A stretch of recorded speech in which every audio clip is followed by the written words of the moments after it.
Hey guys, what is going on? And welcome back to another episode of Club and Country. Yes, my brows are on point. This is episode number 45, and today we are returning one of the biggest episodes of the series, if not the biggest episode of the series. There are 3 games today, and what matches they are. Our first game is away at the ALLIANZ Stadium to take on Juventus in a first versus second clash where there is just 1 point separating both teams with Okay, well, Napoli have now gone first. That's totally ruined the narrative. But still, it's still a massive game. It's now second versus third, with 1 point separating the sides with 12 games to go. And we've both got a hand on Napoli, who have just gone top. And then our second game today comes in midweek. That's away at the San Siro in the Coppa Nazionale semi-final first leg. Our first ever semi-final tie with Palermo, as we aim to get a good first leg result away against Milan. And then we take them on again 3 days later at the Stadio RENZO BARBERA in Sicily in another big Serie A clash as well. So yeah, 3 huge games today. What an episode it's going to be, but god damn it, Napoli totally ruined my narrative. I mean, it didn't really, but just made me look like an idiot there for saying it was first versus second when I didn't realise Napoli played before us. But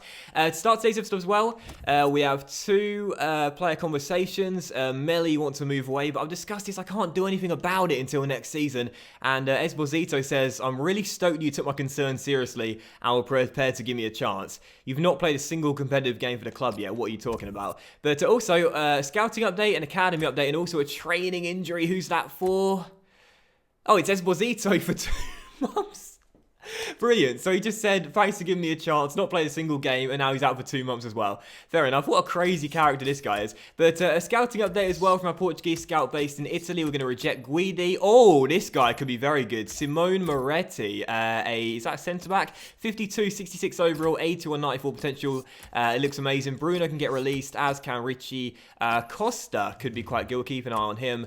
Colombo can go, and Giordana can go, as can Russo as well. So let's take a look at the boys in the academy then, and I want to see that guy there as well. He looks fantastic. Simone Moretti, 17 years old, 59 overall, 82 or 94 potential, physically very good already, 74 jumping at 6'2", 74 strength, not slow either, technically does need work, but we can train those stats there. He looks really good. Very excited about him. Marino still looks good, Guidi still looks alright, Rizzo still looks alright, and of course the standout, as we know, Stefano Rossi, not 16 yet, but has hit 60 overall, 89, 94 potential. I am super excited about this guy when he turns 16. So jumping into the first game of today's episode in a now second versus third clash in this Serie A, and this is quite interesting, but for the first time this season, Juventus are no longer league leaders. They've been leading the league all season long, but now Napoli have overtaken them. This is a massive game for both clubs, no doubt. Juventus team, of course, very, very good. 4-2-3-1, such a deadly attack. Diego Jota on the left, Bernardeschi on the right, Paulo Dybala, the former Palermo player, the cam,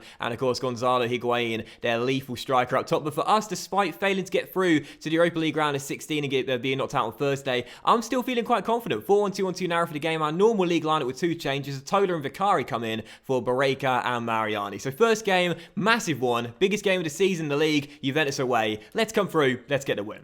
Take a deep breath after that commentary segment as well. So much to talk about in the lineups though, do you know what I mean? Like it's always interesting because, like, you know, as my audience has got younger over the years, a lot of people just want me just to get straight into the games, you know. But when I do the intros, I like to discuss the form of the teams and little tidbits here and there. Oh, Cutrone could have been through there, and Hummels makes the tackle. But I do need to speed it up still, I know that. Sometimes I can ramble on a bit too much, but I like discussing things, and I like talking about the build-up to the game. It hypes it up. So Yorwell Calabria, crossfield that. There we go. Lovely jubbly straight to Satola, starting ahead of Barreca tonight, as our current first choice left back is a little bit tired. Now Vicari through to Satola, down the left hand side, space to cross here, and he can cross, and there's a man at the far post in Meligoni arriving, who couldn't get his header on target. We've made the brightest start to the game, 10 minutes in, and the visitors are looking on top. So let's keep this up, yeah. Cragno finds Calabria, and right back will poke it through to Meligoni, looking for the overlapping runner to right back. There he is, and a great chance here to storm forward. We've got Keane in the middle. Cutrone's joining the attack as well. I'll whip one in to Patrick Cutrone. It's headed behind for a corner for Palermo. All the early chances coming to the visitors right now as we're looking on top, and Gallo heads it in. Juventus 0, Palermo 1. What a start to the game. 16 minutes in, we have the lead at the Allianz Stadium, and fully deserved as well. Fabio Gallo, who this season is having his break breakthrough year, consistently in the first 11, shows exactly why. Heads in the Nicolo Barella corner, in off the underside of the crossbar, no chance for the Poland goal, Szczesny, and it's 1-0 to Palermo, and no less than we deserve. Come on! We've been a better team in this first half, no question. Juventus' pass accuracy may be higher, but forget about that. We're leading by 1 and looking on top, but Juventus trying to close out the first half by finding an equaliser. Bernardeschi turns Bonifazi and finds Gonzalo Higuain, and now Dybala in to Silva, and Diego Jota hits the crossbar. Off the bar, Vicari scrambles it away. Thank goodness for that. I thought there Juventus were going to be in for the equaliser, but instead, from defence to attack, Fabio Gallo releases Patrick Cutrone. Oh, good save by Szczesny, and Keane can't turn into rebounds. Matuidi takes him down, and that will do it for a very good first half here at the ALLIANZ Stadium. Juventus 0, Palermo 1. The hosts almost responding just before the break, and then we almost made it 2-0. But that was a good first half. We're on top, we're looking good, and we're leading as things stand, going top of the table. Come on! 25 minutes to go, and we are still leading by a goal to 0 here at the ALLIANZ Stadium. So Tola did really well there, and now Gallo's knock off to Melagoni sees us build a chance here on the break. Gallo.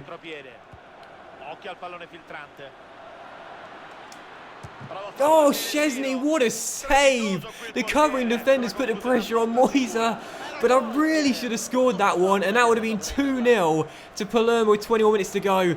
Oh, how did I miss? 2 minutes to go. Come on, don't throw us away. Benatia, oh, forward for the attack, fires it just over the bar. Still, the lead is 1 as we enter the final minute of normal time. Can we hang on to a massive 3 points here at the ALLIANZ Stadium? Spinazzola's pass deflected. Magia gets it clear. Keane to Fabio Gallo, who's been our best player tonight. Goes round 1, goes round 2, and drags the shot wide. And that would have wrapped it up, but I don't think it's going to matter. We're into stoppage time now. The referee should blow for full time as soon as Szczesny kicks it long. Where is that full time whistle, referee? There it is! What a win at the ALLIANZ Stadium, and for the first time this season, Palermo are top of the Serie A with 11 games to go. What a victory! It was a pretty balanced game, pretty even, but I felt we just about deserved to edge this one, and I'm so glad we did. 1-0 the final score, a really good defensive display. Juventus didn't really break us down at all in this game, to be honest, but I'll give Gallo man of the match for the goal he scored, the header in the first half, and of course could have had an assist as well. Played very well indeed, and that's why he stays in the team. Juventus 0, Palermo 1. The table to be on the screen right now. We are top of the Serie A with 11 games to go.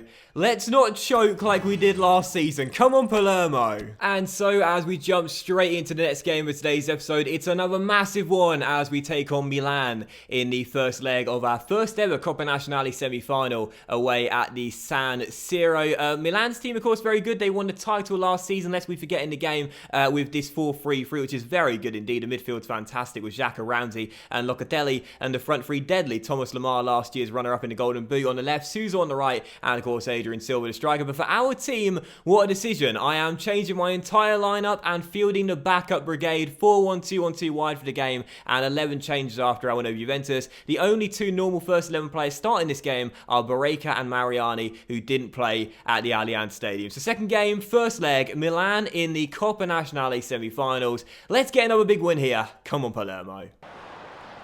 Also, did I say Adrian Silva? Oh, what a goal.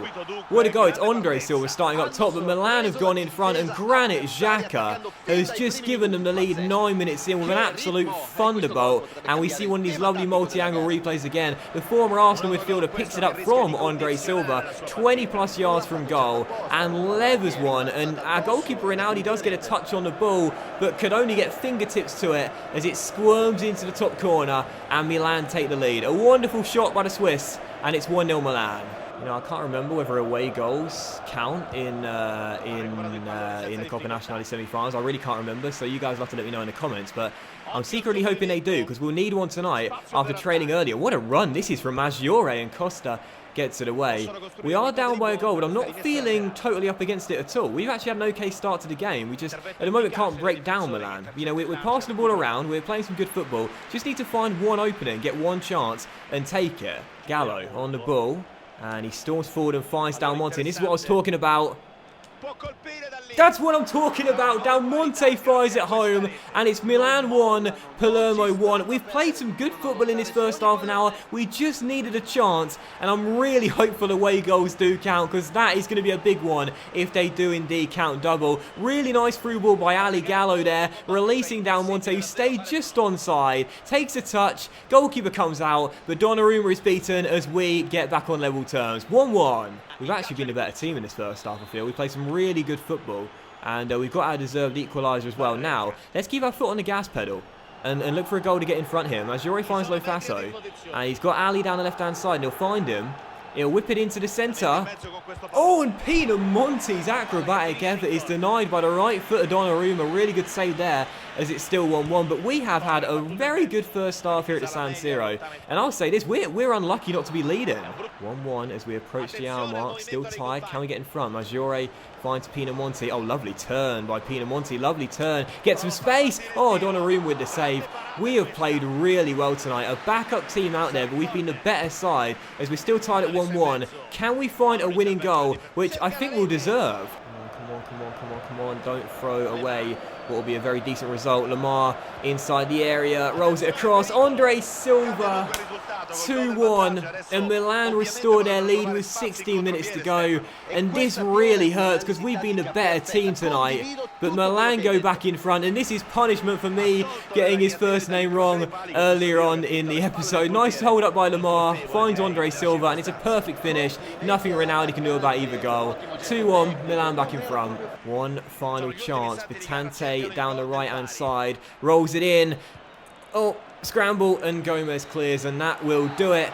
Final score at the San Siro. It's just our third defeat of 2022, I do believe, but it's a heartbreaking one. We lose at the San Siro, 2-1 the final score. We didn't deserve to lose though, so unlucky. The stats suggest it was quite even, but honestly, I don't think it was at all. I think we were the better team. When you look at Milan's shots, most of which, if not all, came from outside the area. I think only one, actually two, were inside the area. Whereas for our shots, we were a lot more inside. But we just couldn't get the clinical finishes we needed to get ourselves to draw. 2 on the final score. I will give man of the match to Silva, though. Andre Silva, of course, scored and assisted the 2 goals for Milan in this game.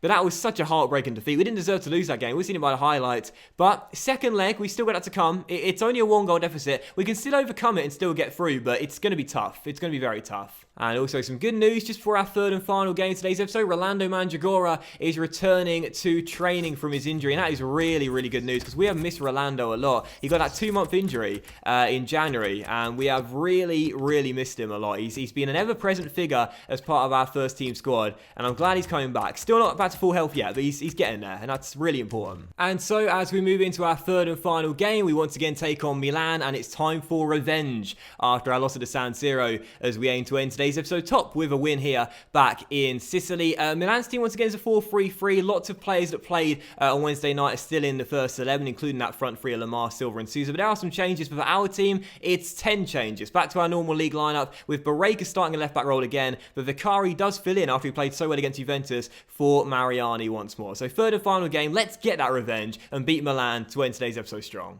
So early corner for Milan, 6 minutes in, Suso takes it, whips it into the centre, and Masaccio did win the header, but couldn't direct it goal bound.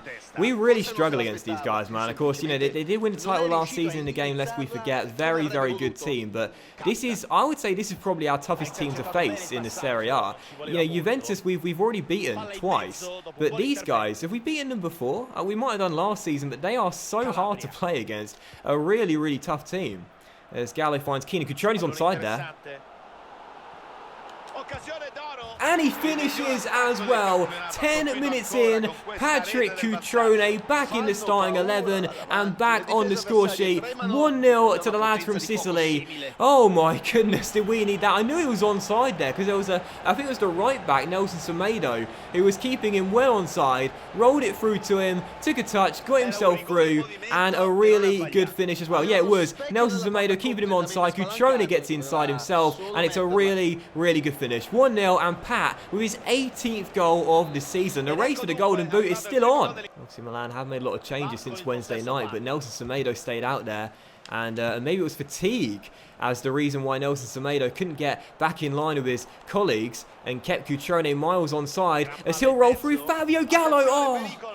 And it could have been 2-0. Seriously, composure I needed there. There was a covering defender. If I would just stop the ball with the circle X, it's so effective this season, where you just stop on a dime. I could have rounded him, gone through one-on-one, and surely made it 2-0. Poor mistake from me, and hopefully that won't cost us. Go on, Breaker, yours in the air, mate. Yes, big strong header, and now Bray sort of helped it onto Melagoni. He did enough. And now the People's Captain gets it back and rolls it into Cutrone, the goal scorer. He's got Barreca on the overlap here. Feeds him. What a chance. What a chance.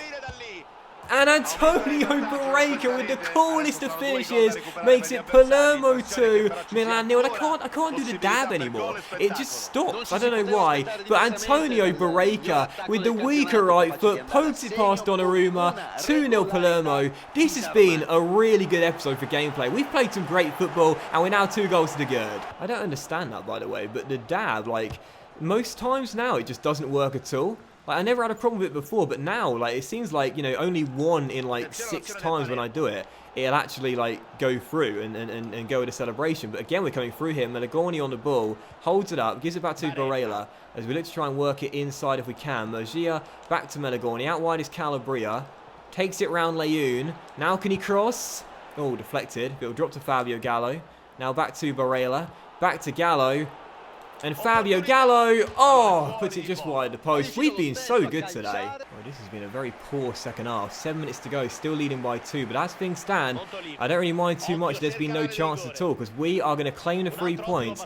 And whatever Napoli are doing against Torino, it's not going to be enough. We'll be staying top with 10 games to go as we try and complete the revenge. But here come Milan looking for a late fight back. And, oh, Piszczek fires it wide. That's really their only chance of the second half. And, well, for the most part, their only chance of the game. But we're still leading by 2. We're almost there. Just got to hang on. And will we stay in top? Come on. And that will do it. Final score here at the Stadio Renzo Barbera. Palermo 2, Milan 1. We get our revenge after our loss in midweek. Get a big 3 points. And that means we stay top with 10 games to go as well. Come on, Palermo. Quite a weird game this because there were very few chances and clear opportunities for both teams, but we took the 2 good ones we had, and I'm glad we come through to get the 3 points as well. And I'll give man of the match to Barreca. Started in midweek, started this game, and got our 2nd goal as well, and helped us keep the clean sheet too. And as you'll see on the screen in just a moment's time, despite Napoli beating Torino by 2 goals to 0, with 10 games remaining in the season, we are on the home stretch, and Palermo are top of the table. We threw it away last year, we totally choked.